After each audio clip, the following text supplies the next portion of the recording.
अपना काम बनाने आए हो कि तुम यहां सृष्टि सुधारने आए हो? देखो तुम्हें पक्की बात बता दे, भगवान भी पूरी सृष्टि को नहीं सुधारे। जब अवतार लिया तो जो भगवान की शरण में हुए, सन्मुख हुए, उन्हीं का उद्धार हुआ। ध्यान रखना, चाहे काम से, चाहे द्वेष से, चाहे राग से, चाहे भक्ति से, कैसे भी अवतार के समय जो भगवान से जुड़े वो परम पद को प्राप्त हुए। भगवान के अवतार के समय हम लोग भी होंगे, कीड़ा मकोड़ा, दीमक, चींटी चीटा जो बने होंगे, तो हमारा उद्धार नहीं हुआ। जो सन्मुख हुए, नाम जप किया, उन्हीं का उद्धार हुआ। ये बात पक्की समझ लो। तो भगवान अवतार लेकर के जगत मंगल के लिए आए, पर जो भगवान की शरण में हुए, सन्मुख हुए, उन्हीं का कल्याण हुआ। तो आज भी भगवान हैं, उनका नाम है, उनका रूप है, उनकी लीला है, ये उनका धाम है। जो सन्मुख होंगे, ठीक से चलेंगे, वो भगवान को प्राप्त होंगे। बहुत भय देने वाला प्रसंग है आगे का। महाप्रभु चैतन्य देव श्री रघुनाथ दास गोस्वामी जी के ऊपर अपार कृपा की, तो बहुत ही वैराग्यपूर्ण जीवन आपने कल सुना। ये भगवान ऋषभ देव जी अपने पुत्रों को उपदेश कर रहे हैं। उसी श्लोक को महाप्रभु ने कहा कि गुरुर् न सास्यात् स्वजनो न सास्यात्, पिता न सास्यात्, जननी न सास्यात्, दैवं न तत्स्यान्न पतिश्च सास्यान्, न मोचयेद्यः समुपेत मृत्युम। वो गुरु गुरु नहीं है जो अपने शिष्य को भगवत प्राप्ति न करा दे, मृत्यु के पास से छुड़ाकर अमर पद न प्रदान कर दे। वो गुरु गुरु नहीं। गुरु न सास्यात्, वो कैसा गुरु जो अपने शिष्य को भगवत प्राप्ति न करा दे। वो कुटुंबी स्वजन स्वजन नहीं है जो भगवान के भजन में ना लगा दे। अगर भगवान का भजन नहीं करने देता तो जाके प्रिय न राम वैदेही तजिए ताहि कोटि बैरी सम जद्यप परम स्नेही। वही कुटुंबी है जो भगवान के भजन में लगा दे, जो भगवान के भजन में विघ्न पैदा कर दे, भगवान में ना लगने दे। वो हमारा कुटुंबी नहीं, वो हमारा स्वजन नहीं, वो हमारा करोड़ों वैरियों के समान है। पिता न सास्यात्, वो पिता पिता नहीं है जो मुझे भगवान के मार्ग में ना बढ़ाए, बढ़ने से रोक दे। वो पिता पिता नहीं।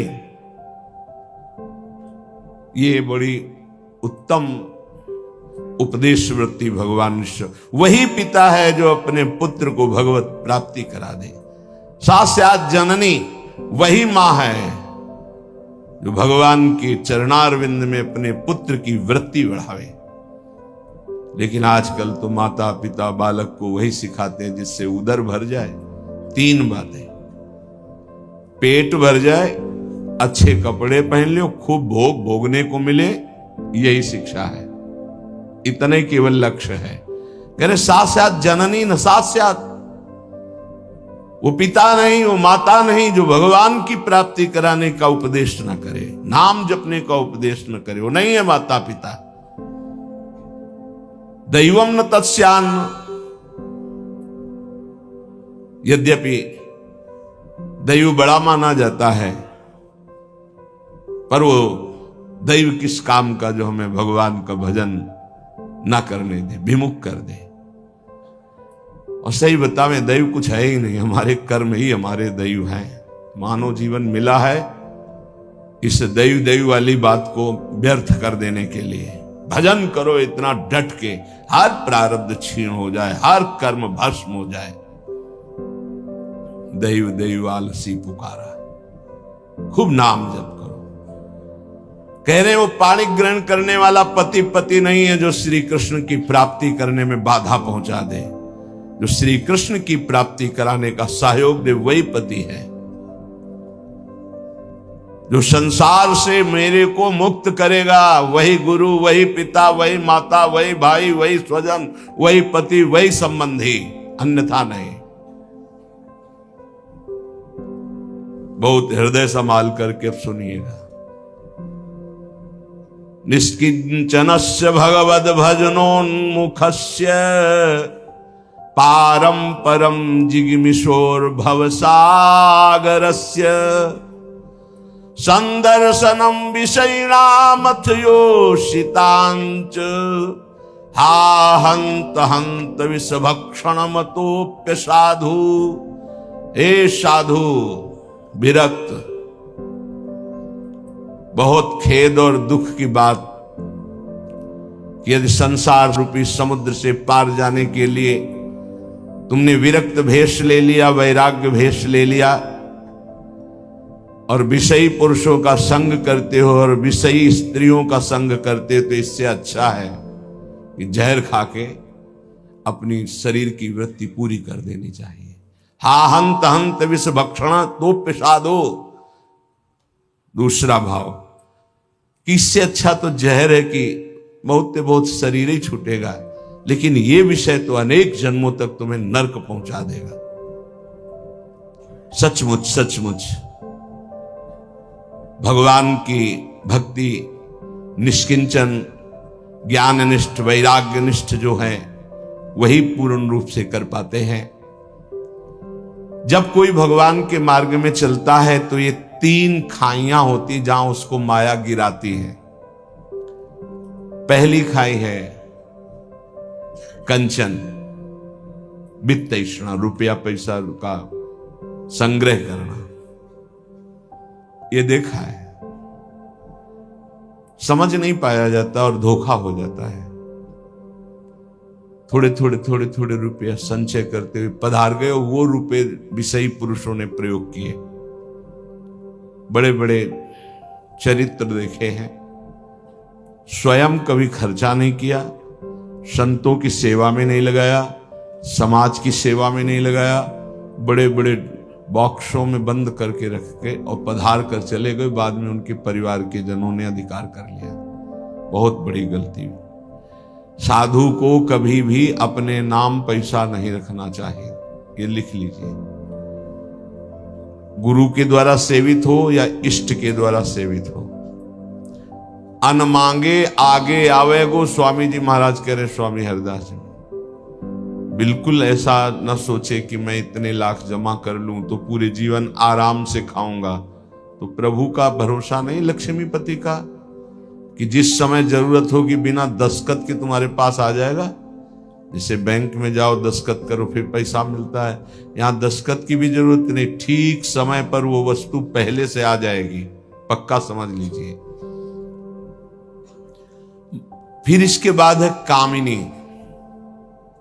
जब वो कंचन पर विजय प्राप्त करके धन पर,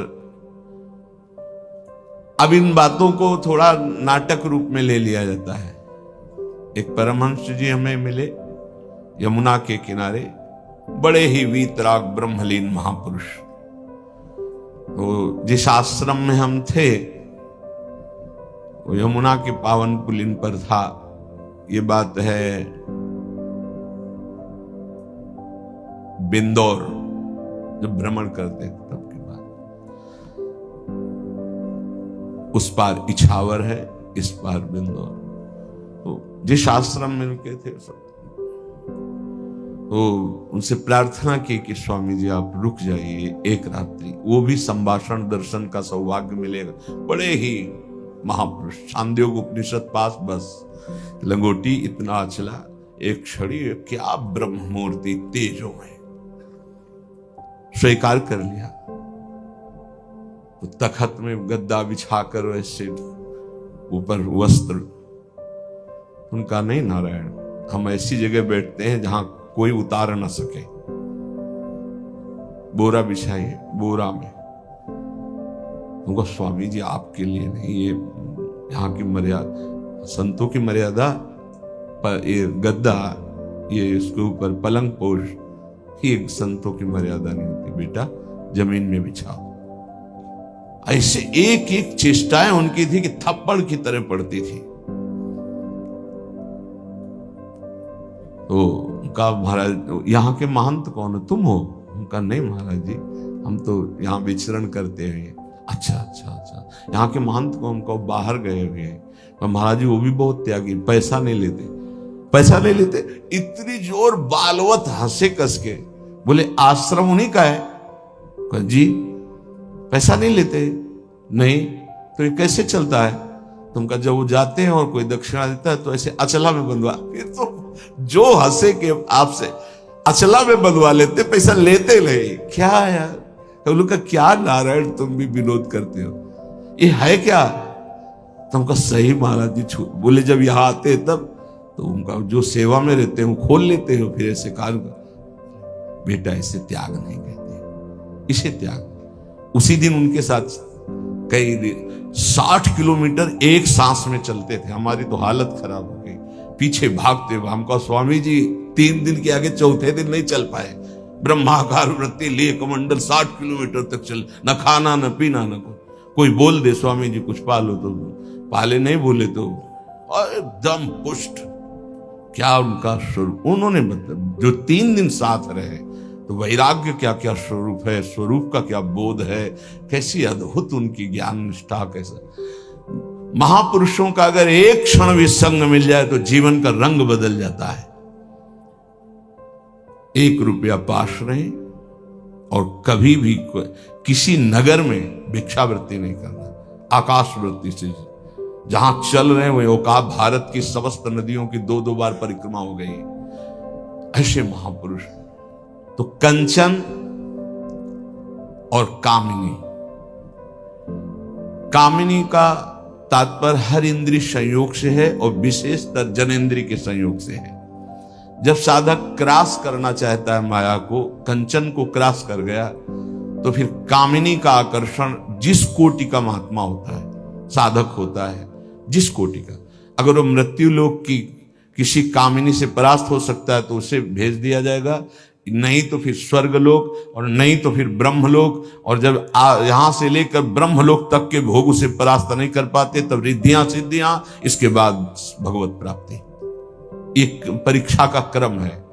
फिर तीसरा है कीर्ति, मतलब पहले में ही जैसे 1 लाख चले तो पहले में ही बहुत मार के गिरा दिए गए कंचन में, फिर कुछ बचे तो कामिनी में, फिर जो बचे तो कीर्ति में, जो कामिनी कंचन कीर्ति तीनों को पार कर गया, तभी वो कहा गया को एक पाव भगति जिमि मोरी, वृष्टि शारदी कहूं कहूं थोरी। जैसे शरद में कहीं कहीं वर्षा होती है, ऐसे कोई बिरला मेरा भक्ति को प्राप्त, वही बिरला जो इन 3 पर विजय प्राप्त कर लेता है। इनमें ऐसे सुखों का आकर्षण ब्रह्मा जी ने रखा है, कामिनी कंचन कीर्ति, कि ऐसा लगता है तो भगवान तो मिल ही जाएंगे। देख लेते हैं, कंचन तजना सहज है, सहज तिया का नेह, मान बड़ाई ईर्ष्या दुर्लभ तजनाए। आगे जो मान बड़ाई बहुत बड़ी मंजिल अच्छे अच्छे साधकों को गिरा देती है। चलन चलन सब कोई कहे, बिरला पहुंचे कोई, एक कंचन एक कामिनी दुर्लभ घाटी, 2 मार के गिरा दिया। एक कंचन एक कामिनी, ये लांबी तलवार, आए थे हरिभजन को बीचे देने। ये घाटियां वही नहीं पार कर पाता जो भगवत प्राप्त महापुरुषों का आश्रय नहीं लिए। यदि भगवत प्राप्त संतों का आश्रय लिए तो आराम से पार हो जाएगा, पता ही नहीं चलेगा कि घाटियां पार हो गए हम, पता ही नहीं चलेगा। त्याग और वैराग्य का यही स्वरूप है कि इन तीनों से बचे, कंचन कामिनी प्रणाम नमस्कार प्रतिष्ठा कीर्ति, इनसे बचे। आपका भाग्य सद्भाग्य में बदल जाएगा, और अगर आप सावधान हुए तो आपका भाग्य दुर्भाग्य में बदल जाएगा। बहुत पावर है, बहुत पावर है। जीव ही आप असत वृत्ति करेंगे तो वही पावर आपको असत की तरफ बढ़ा देगा। ध्यान रखना, भगवान की छाती से धर्म का प्रादुर्भाव हुआ है, भगवान की पीठ से अधर्म का। और दोनों भगवान से ही प्रकट हुए, धर्म और अधर्म, और दोनों सामर्थ्यशाली हैं। पीठ जो भगवान से विमुख हैं उनके ऊपर अधर्म का, और जो भगवान के सन्मुख है उनके ऊपर धर्म का प्रभाव पड़ता रहता है। सीधा हम वृंदावन आ गए, लेकिन दुर्भाग्य की रचना कर डाली। क्या? यहां के वासियों की निंदा करने लगे। कल एक महात्मा पधारे थे, तो उन्होंने कहा कि हम बहुत अंदर से परेशान हैं, हमारा भजन नष्ट हो गया। कई दिन हो गए, अगर 1 2 3 दिन तक भजन में बाधा पड़ रही तो भोजन का प्रभाव है, और इसके आगे अगर बढ़ गया तो फिर वैष्णव अपराध पक्का, दूसरा कोई, और तो छोटी मोटी बातें सब भस्म हो जाती भजन करने वाले की। पहली बात, भोजन अशुद्ध हुआ तो 2-3 दिन, तो उनका नहीं तो बहुत लंबे समय से उनका वैष्णव अपराध। बोले हाँ, हमको भी आभास होता है, तो ऐसा यहां श्रीपाद कह रहे हैं, श्रील वृंदावनेस्मिन दोषान दृष्टान निज हत दृशा। वो अपना नाश करने का, दुर्भाग्य लिखने का कार्य शुरू कर दिया। क्या? वृंदावन के वासी में दृष्ट दोष देखना, वर्तमान में जो दोष दिखाई दे रहे हैं। बोले है दोषी इसलिए देखता हूं, नहीं देखो, वह श्री जी का कृपा पात्र है, आज नहीं तो कल वो महापुरुष बन जाएगा। अर्थात जो महापुरुषों की गति वो उसे प्राप्त हो जाएगी। वो धामवासी है, प्रियाजू ने स्वीकार किया है। आपका क्या अधिकार है कि आप उस पर दोष दर्शन करें? तो कह रहे हैं जो वृंदावन धाम में वास करते हैं उनके दृष्ट दोषों को दिखाई दे रहा है। ऐसा नहीं कि नहीं दिखाई दे रहा, आप आरोप लगा रहे हैं, दिखाई दे रहा है। दृष्ट दोषों को सत्य मान करके वर्णन करते, उनकी निंदा करते हैं, तो आपका भाग्य दुर्भाग्य में बदल जाएगा। यदि आप ये विचार करके कि श्री जी के लाड़िले हैं, इनकी बाहरी बात है पर इनके ऊपर बहुत कृपा है, आज नहीं तो कल ये सब सुधर जाएंगे क्योंकि लाडली जी के कृपा पात्र है, बात बन गई। ऐसे मूर्ख लोग अपना संकट स्वयं चयन कर लेते हैं। जो दूसरों की, वृंदावनवासी की दोष दृष्टि से निंदा आदि करते हैं, बहुत निकृष्ट बात है, इसे कभी स्वीकार न करें। सच्ची कहते हैं, देखो अपने सब पावन भूमि में बैठे हैं, निंदा तो अपनी करनी चाहिए। अंदर से देखो, ईमानदारी से देखो, जो हमारे अंदर कूड़ा करकट है इसकी निंदा करनी चाहिए कि मैं बहुत नीच हूं, हम पर इतनी कृपा है लाडली जी की, इतना दुलार कर रहे हो, हम उनकी दुलार को ठुकराए चले जा रहे हैं। वो कह रहे हैं दाहिने चलो, हम बाएं बढ़ते चले जा रहे हैं, पर वो कृपा ही करती जा रही है। हम कभी एकांत में बैठकर नहीं रोए मैं कितना नीच अपराधी हूं कि अपने इतने करुणा में स्वामी का विरोध कर रहा हूं, उनके विरुद्ध चल रहा हूं, जबकि प्रतिकूलस्य विसर्जनम, बिल्कुल विसर्जन कर देना, आज के बाद कोई गलती नहीं होगी। पर हम गलती पे गलती करे जा रहे हैं। श्री जी इस बार माफ कर दो, आगे से फिर किया, श्री जी इस बार माफ कर दो, फिर वही वो माफ करती चली जा रही। हमसे गलती होती, जब हम ये देखेंगे तो हम दूसरे को देखने लायक ही नहीं। हम क्या दूसरे को देखें? हम अच्छे हों तो दूसरे को देखें, और जब सच्चाई में तुम अच्छे हो जाओगे तो दूसरे के दोष नहीं दिखाई देंगे, सब में अपने प्रभु दिखाई देंगे। इसलिए श्रीपाद कह रहे हो, मूर्ख लोग अपने संकट को बुलाते हैं, संकट का निर्माण करते हैं। ये बहुत भयावह बात है कि किसी वैष्णव या किसी वृंदावनवासी की निंदा बिल्कुल भूलकर मत करना। ये ब्रजवासी जन भगवान के लाड़िले हैं। देवराज इंद्र को भ्रम हो गया, घुटनों पे आ गए, तब भगवान ने क्षमा किया।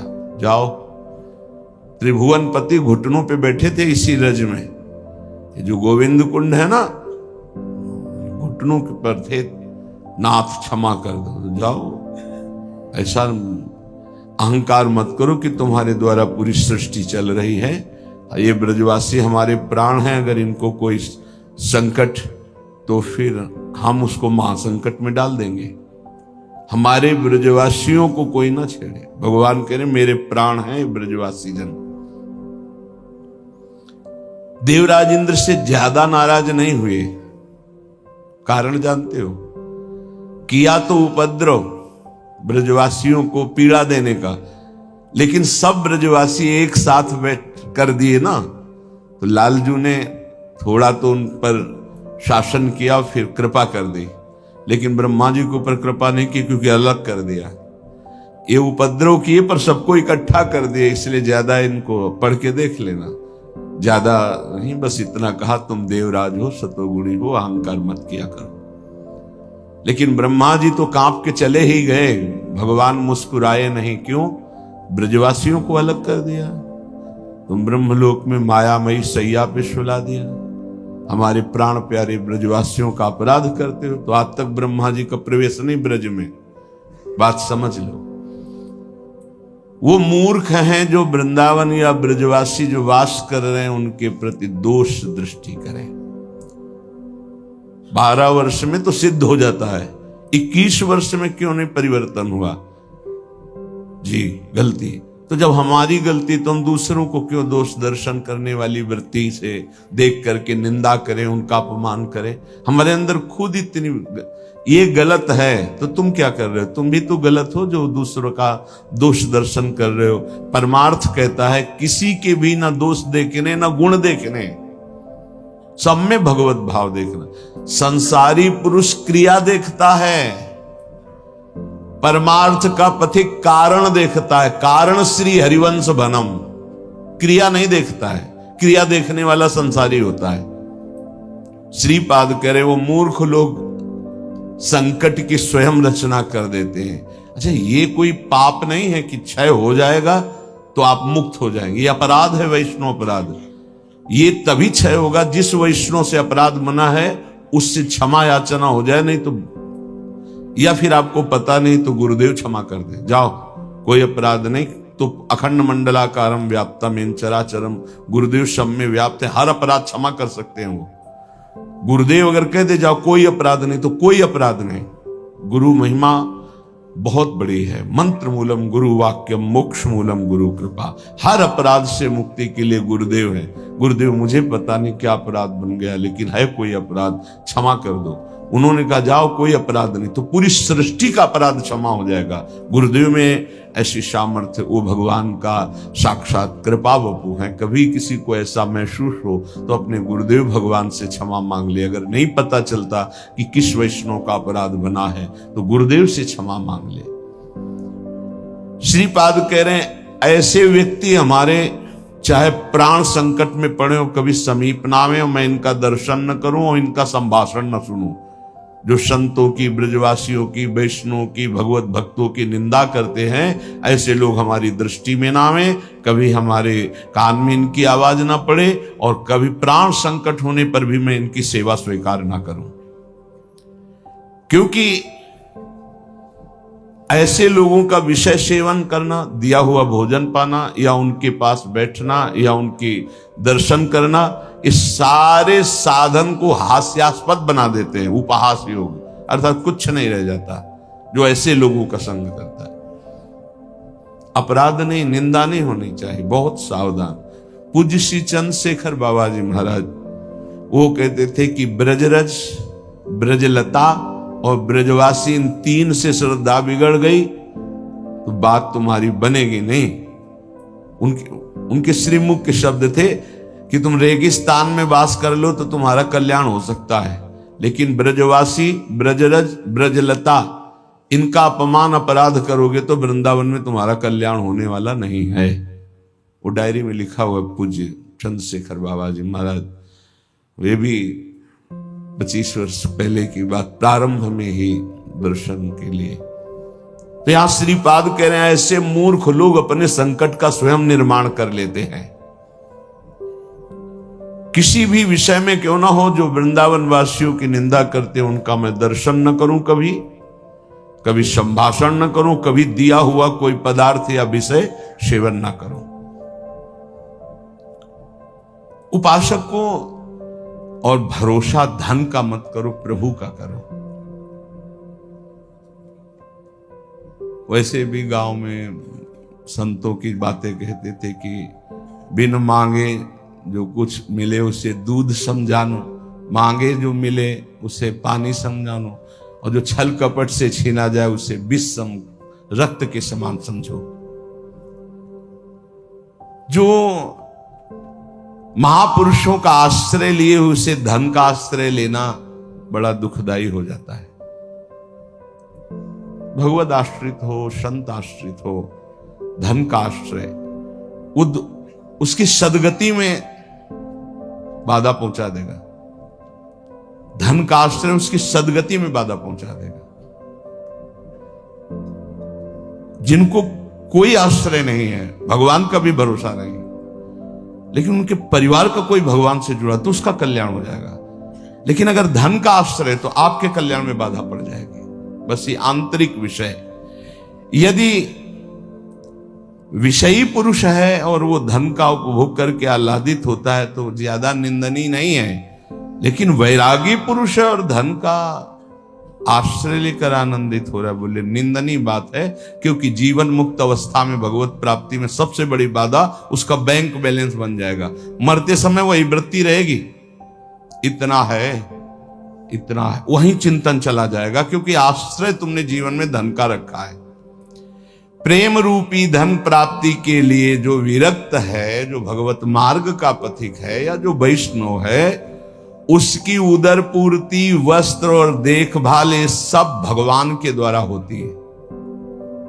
पक्का विश्वास समझो, विश्वास कर लीजिए। देखो, जिस दिन वृंदावन में प्रवेश हुआ था उस समय तो सन्यास मार्ग के पथिक थे। कहीं किंचन मात्र कोई संग्रह परिग्रह, कोई संग्रह परिग्रह नहीं। महारानी जो तब से लेकर आज तक जैसे रख रही वैसे उन्हीं का रखना है। ना तब ऐसे था, ना अब ऐसे है, और ना मरते समय तक ऐसे होगा। ना तब हमारे पास कुछ था, ना आज हमारे पास कुछ है। अगर हम उतर के खड़े हो गए तो हमारा एक चम्मच भी नहीं है। ईमानदारी से तुम लोग देख रहे हो, देख लो, एक चम्मच भी नहीं जिसमें ये हो कि ये चम्मच अमुक दस्तखत करे तब हमारा नहीं। हमारे को निमित्त बनाकर आप जो कर रहे हैं वो आपका है, श्री जी का, श्री जी के अलावा किसी का। कोई बैंक बैलेंस पर चिंतन, कोई इनका भरण पोषण कैसे होगा इसका चिंतन, ये बिजली कैसे चलेगी इसका चिंतन। पाई भरने अगर होने लगे तो अभी कटवा दें, पक्का।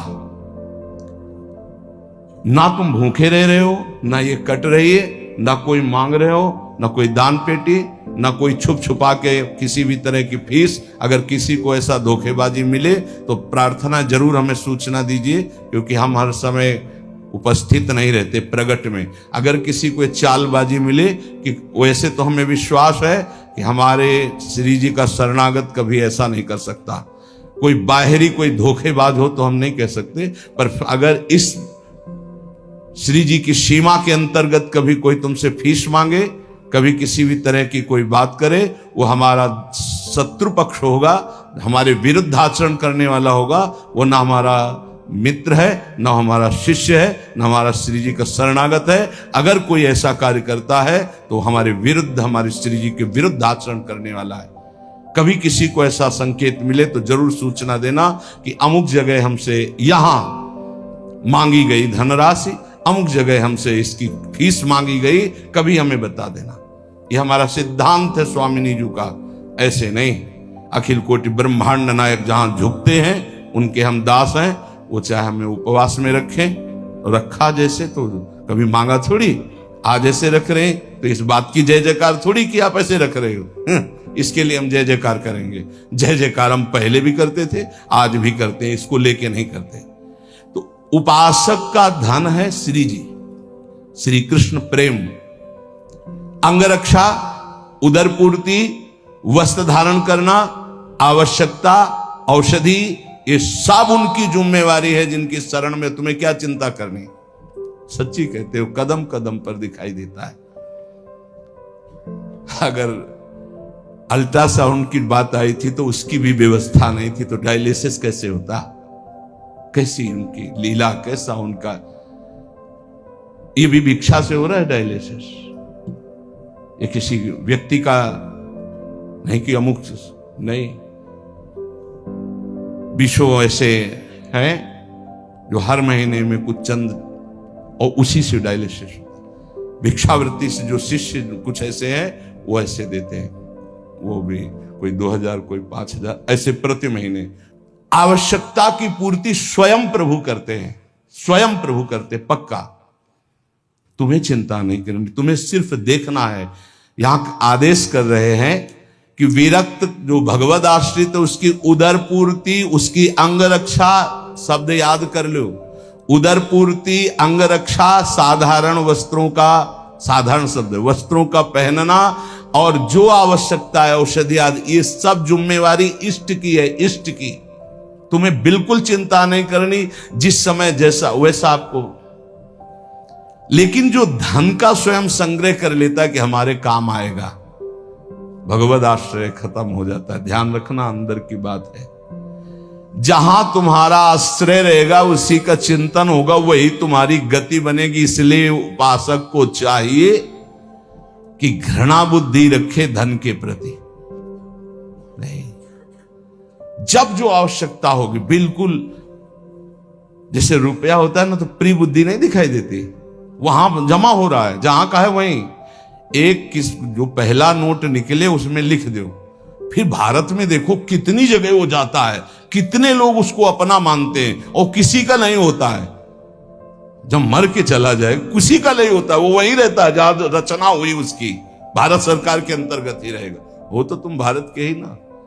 बहुत समझने की जरूरत। आश्रय प्रभु का, भरोसा धन का रखोगे आश्रय छूट जाएगा।